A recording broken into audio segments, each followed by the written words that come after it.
10.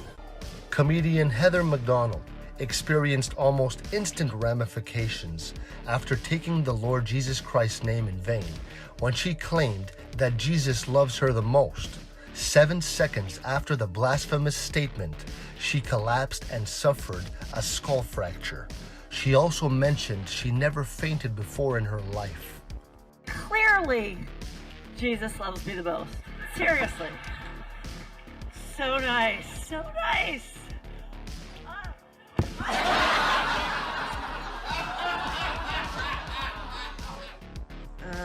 So I'm in the emergency room. I passed out on stage. I got up, I did one joke, and I felt so dizzy. I will be back.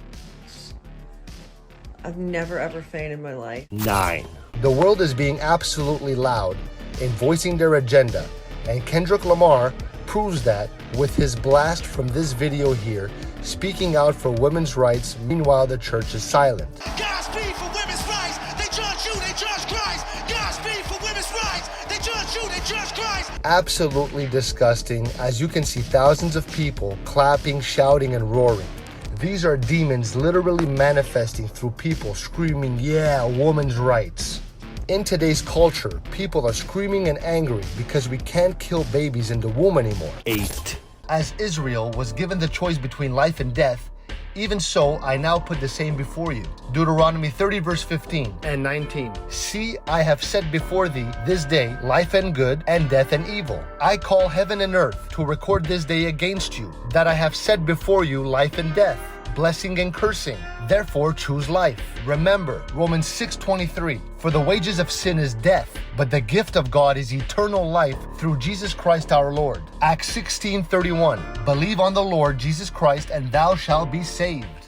7. Can priests marry? The Catholic Church says no. But what does the Bible say? Go to 1 Timothy chapter 3 to look at the first 2 verses. This is a true saying. If a man desire the office of a bishop, he desireth a good work. A bishop then must be blameless, the husband of one wife, vigilant, sober, of good behavior, given to hospitality, apt to teach. Now, by the way, Paul does not condone women preachers, pastors, ministers, priests, etc. Look at verse 2. It says the husband of one wife. So already there it tells you if a woman can preach or not. Don't get mad at me. I'm just reading what the Bible says here. 6. How to level up in life.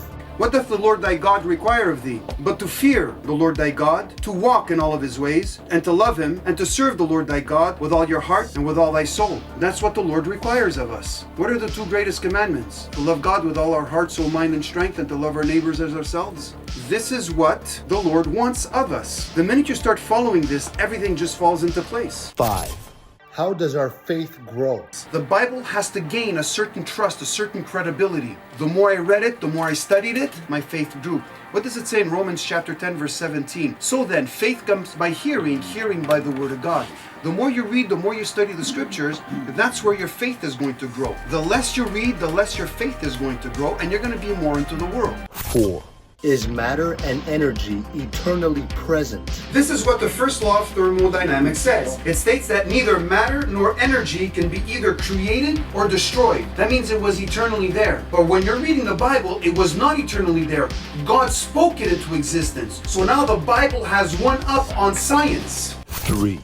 Can we pay for our own sins? Did you know that once you sin, did you lie once, commit adultery, have evil thoughts, you deceive somebody, you killed somebody, fornication, you name it.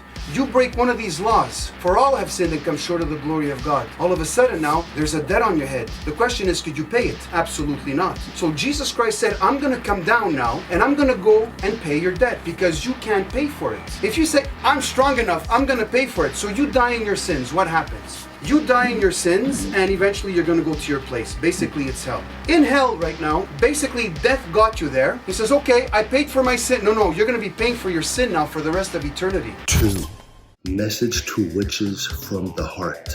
Do you want true love and true peace in your life? Don't tell me no, because I know you're lying, just like your father is lying. For God so loved the world. I can't be talking about you're living in the world. He's talking about you. That he, God the Father, gave his only begotten Son, that whosoever believeth on him should not perish in hell, but have everlasting life. That's who he's talking about. You want love? Who do you know that's willing to die for you? 1. fortune teller, horoscopes, tarot cards, palm reading or palmistry, clairvoyance, mediums, numerology, astrology, seance, necromancy, tea leaf reading, Ouija boards, soothsayer, witch, wizard. Regard not them that have familiar spirits, neither seek after wizards to be defiled by them. I am the Lord your God.